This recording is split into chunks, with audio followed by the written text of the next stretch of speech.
మునుపటి భాగంలో ఆ భయంకరమైన ప్రేతాత్మ రూపం తన గురువు వద్దకు వెళ్లి ఇక్కడ జరిగిన విషయమంతా పూర్తిగా వివరించి చెప్పింది.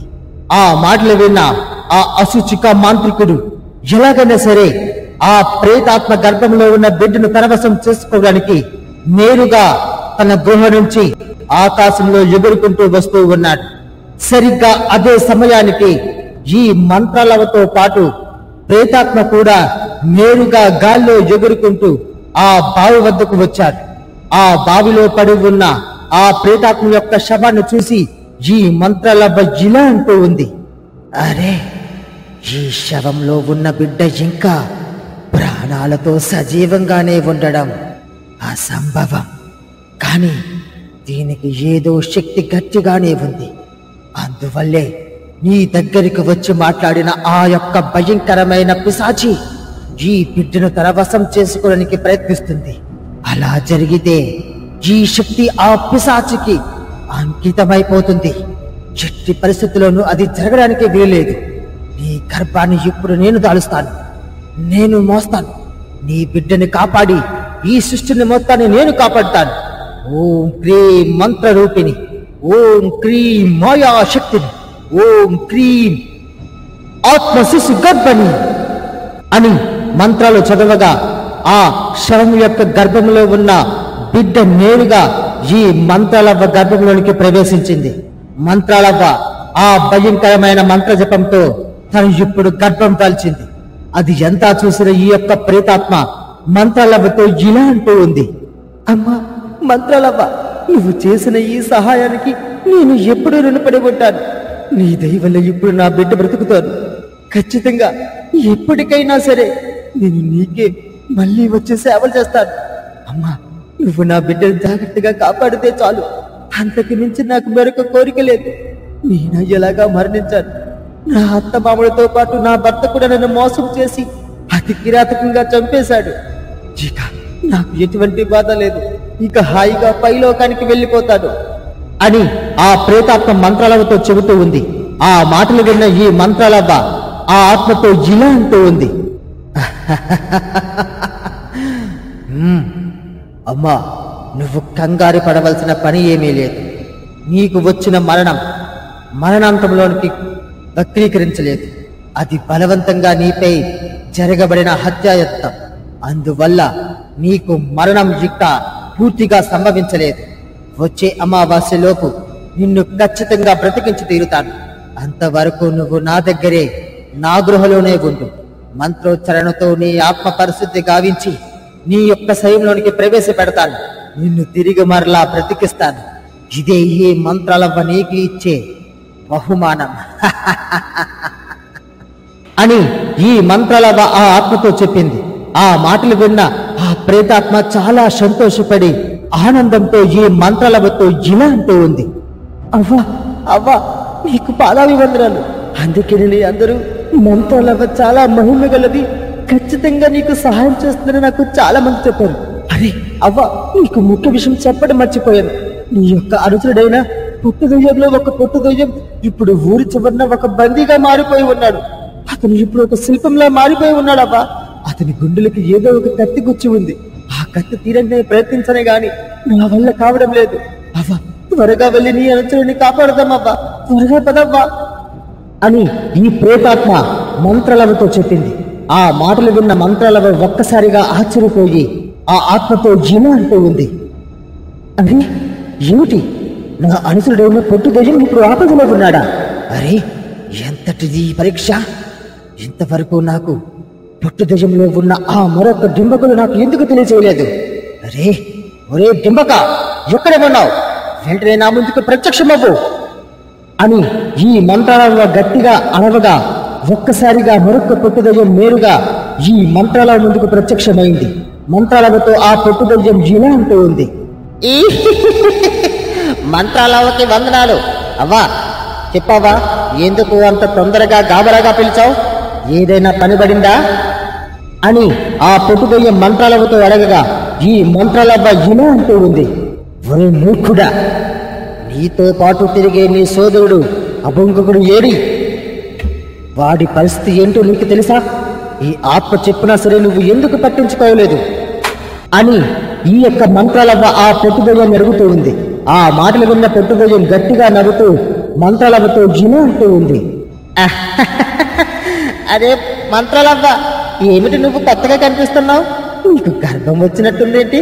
అయ్యో మంత్రాలవ్వ, ఇలా నిన్ను ఎవరైనా చూస్తే అందరూ నవ్వుతారు. ఇంకా నా మిత్రుడు అయినా ఆ దుంబకుల గురించి అడుగుతున్నావా? అది ఈ ఆత్మ చెప్పిందా నీకు? ఈ ఆత్మ ఒక భయంకరమైన ప్రేతాత్మ. ఏవో మాయ మాటలు చెప్పి మనల్ని అందరినీ తీసుకెళ్లి ఎక్కడో బంధిద్దాం అనుకుంటుందేమో. ఈ మాటలు నమ్మకు మంత్రాలవ్వ, దయచేసి ఈ మాటలు నమ్మకు అని ఆ పొట్టుగజం ఈ మంత్రాలవ్వతో చెబుతూ ఉంది. ఆ మాటలు విన్న మంత్రాలవ్వ ఒక్కసారిగా కోపంతో రగిలిపోయి గట్టిగా అరుస్తూ ఈ పొట్టుగజంతో జిమ అంటూ ఉంది. ఒరే మూర్ఖుడా, ఎంతటి పని చేస్తావు తెలుసా నీకు? నీ స్నేహితుడైన ఆ దుండకుడు ఇప్పుడు ప్రాణాపాయ స్థితిలో ఉన్నాడు. ఏదో భయంకరమైన శక్తి ఇప్పుడు నీ స్నేహితుడిని ఒక శిల్పం వల్లే మార్చేసింది. ఇంకొక 24 గంటల సమయం వాడు అదే విధంగా ఉంటే వాడి ప్రాణాలకే ప్రమాదం. పద, త్వరగా వెళ్ళి వాడిని కాపాడుకోవాలి. మంత్రాలవ్వ అరుసుడు ఎవ్వరూ కూడా ఇతరుల చేతిలో ఓడిపోవడం నాకు నచ్చదు. త్వరగా వెళ్దాం పద అని చెప్పి ఈ మంత్రాలతో పాటు పొట్టుదయ్యం అదే విధంగా ఈ ప్రేతాత్మ కూడా నేరుగా గాల్లో ఎగురుకుంటూ వెళ్తూ ఉన్నారు. జీవిలా ఉండగా ఆ ప్రదేశానికి నేరుగా ఆ భయంకరమైన రూపంతో పాటు ఆ అసూచిక మాంత్రుడు కూడా ఆ బావిలోనికి ప్రత్యక్షమయ్యారు. ఎదురుగా ఉన్న ఆ ప్రేతాత్మ శవాన్ని చూసి ఆ మాంత్రికుడు ఇలా అంటూ ఉన్నాడు. ఈ యొక్క శవమేనా నువ్వు అంటున్న ఆ గర్భంలో సజీవంగా ఉన్న ఆ బిడ్డకు జన్మనిచ్చే ఈ శవంని ఇప్పుడు నా రూములకు తీసుకుని వెళ్ళి గృహలో బందీగా ఉంచుతాను.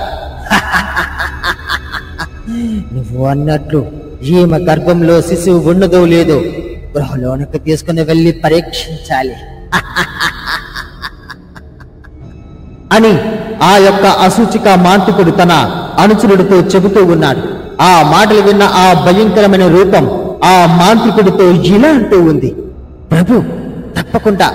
అరే ప్రభు, ఒక్క నిమిషం ఆగండి. ఇక్కడ ఈ తల్లి యొక్క ప్రేతాత్మ ఇక్కడే తిరుగుతూ ఉంది. ఆమెను కూడా మనం బంధించి తీసుకుని వెళ్దాం. ఆమె శక్తిని కూడా మన వశం చేసుకుందాం ప్రభు. ఇప్పుడే పిలుస్తాను, ఆగండి. ఓం క్రీం మాయా శక్తిని, ఓం క్రీం మాయా ప్రేతాత్మని, ఓం క్రీం మాయా రక్షని, ఓం క్రీం ప్రదక్షిణి అని మంత్రాలు చదవగా అక్కడికి ఆ యొక్క ప్రేతాత్మ ప్రత్యక్షం కాలేదు. అది ఎంతా చూసినా ఈ అసూచిక మాంత్రికుడు తన అనుచరుడితో ఇలా అంటూ ఉన్నాడు. ఒరే డింబక, ఆమె ఇప్పుడు ఎక్కడ ఉన్నదో ఏమిటో, మనకి కావలసినది ఆమె శరీరంలో ఉన్న ఆ యొక్క బిడ్డ ప్రాణం. ఇక ఆమెతో మనకి పని లేదు. ఇక్కడి నుంచి త్వరగా ఈ శవాన్ని తీసుకొని మన గృహ వద్దకు వెళ్ళాలి పద. ఓం క్రీం ఫట్కా అని మంత్రాలు చదివి ఆ యొక్క అసూచిక మాంత్రుడితో పాటు తన అనుచరుడు కూడా ఆమె యొక్క శవాన్ని తీసుకొని నేరుగా గాల్లో ఎగురుకుంటూ వెళ్తూ ఉన్నారు. కొద్ది సమయానికి వాళ్ళిద్దరూ నేరుగా వాళ్ళ గృహలోనికి ప్రవేశించారు. అక్కడ ఆ మాంత్రికుడు ఆమె శవాన్ని ఒక ముగ్గులో పెట్టి ఏవో మంత్రాలు జపించి తను పరీక్షించగా ఆమె గర్భంలో శిశువు లేనదన్న విషయం ఆ యొక్క మాంత్రుడికి అర్థమైంది. వెంటనే కోపావేశంతో రగిలిపోయి తన అనుచరులను పిలిచి గట్టిగా అరుస్తూ ఇలా అంటూ ఉన్నాడు. ఒరే డింబక, నువ్వు చూసినది నిజమేనా లేదా కలగన్నావా? ఈమె గర్భంతో ఉంది. ఆమె గర్భంలో ఉన్న శిశువు ప్రాణంతో ఉందని చెప్పావు. ఈమె గర్భంలో శిశువు కాదు కదా, బిడ్డతనము కూడా లేదు. ఎక్కడ చూసావు నువ్వు? అసలు ఈమె గర్భవతిని నీకు ఎలా తెలుసు అని ఆ మాంత్రికుడు గట్టిగా అరుస్తూ తన అనుచరుడిపై కోపావేశంతో రగిలిపోతూ ఉన్నాడు. ఆ మాటలన్నీ విన్న ఆ అనుచరుడు జిలా అంటూ ఉన్నాడు. లేదు ప్రభు, లేదు. నిజంగా నేను నిన్న ఆమె యొక్క ఆత్మతో కూడా మాట్లాడాను. ఆమె నన్ను సహాయం కోరింది. ఆమె గర్భంలో ఉన్న శిశువును కాపాడమని చెప్పి నన్ను చాలా ప్రాధాయపడ్డాది. నేను వెళ్ళగా ప్రయత్నించగా ఆ బిడ్డను తాకలేకపోయాను. అందుకనే గురువా మిమ్మల్ని తీసుకుని వచ్చాను. కావాలంటే అక్కడ ఏం జరిగిందో చూద్దాం. ఒక్కసారి మాయాజాలాన్ని ఓపెన్ చెయ్యండి, మాయాజాలాన్ని ఒక్కసారి పరీక్షించండి అని తన అనుచుడు ఆ మాంత్రికుడితో చెప్పాడు. ఆ మాంత్రికుడు సరేని చెప్పి తన ముందు ఒక మాయావాన్ని ప్రత్యక్షం చేసి అంతా జరిగినదంతా చూస్తూ ఉన్నాడు. ఆ యొక్క మాయావాణిలో మంత్రాలు వచ్చి ఆ గర్భాన్ని తన దాల్చడం, అదే విధంగా ఆ ప్రేతాత్మని కూడా తన వెంట తీసుకుని వెళ్ళడం అంతా క్షుప్తంగా తెలుసుకున్నాడు ఈ యొక్క అసూచికా మాంత్రికుడు. అది చూసి గట్టిగా కోపావేశంతో రగిలిపోయి ఇలా అంటూ ఉన్నాడు, ఆ మంత్రాలవ్వా, ఎంత పని చేసినవే! ఇంతకాలం నీపై పగ తీర్చుకోవడానికి క్షుద్రక్షేత్రాలన్నీ వశపరుచుకున్నాను. ఇప్పుడు ఈ భయంకరమైన శక్తిని నీ వశం చేసుకొని అత్యంత శక్తివంతురాల్లా మారుదామనుకుంటున్నావా? అసంభవం. ఈ అసూచికా మాంత్రుడు ఉన్నంత వరకు అది నీకు జరగది పని. ఒరే చుంపక, నువ్వు వెంటనే ఆ మంత్రాల గుహ వద్దకు వెళ్లి రక్తాచరణ చేసి నేను వచ్చుటకు అక్కడ సర్వం సిద్ధం చెయ్యు. నేటితో ఈ గ్రామ ప్రజలందరినీ ముప్పు తిప్పలు పెట్టి మంత్రాలపై మన వద్దకు వచ్చేటట్టు చేద్దాం. మన సైన్య బలాన్ని మొత్తాన్ని తీసుకొని ఊర్లో అంతా అల్లకల్లోలం సృష్టించు. మంత్రాలవ్వ కాదు కదా, మంత్రాలవతాల్లో ఉన్న జేజమ్మ కూడా తిరిగి రావలసిందే అని ఈ మాంత్రికుడు తన అనుచరుడితో చెప్పాడు. ఆ మాటలు విన్న తన అనుచరుడు కూడా సరేని చెప్పి ఆ యొక్క మాంత్రికుడి ముందు తనలాంటి రూపాలని కొన్ని వందల సంఖ్యలో ఒకరికి ప్రవేశపెట్టాడు. అవన్నీ చూసి మాంత్రికుడు ఊళ్ళోడికి వెళ్లి విధ్వంసం సృష్టించమని చెప్పాడు. ఆ యొక్క ప్రేతాత్మ రూపాలు అన్ని గాల్లో ఎగురుకుంటూ నేరుగా ఊళ్ళోనికి వస్తూ ఉన్నాయి.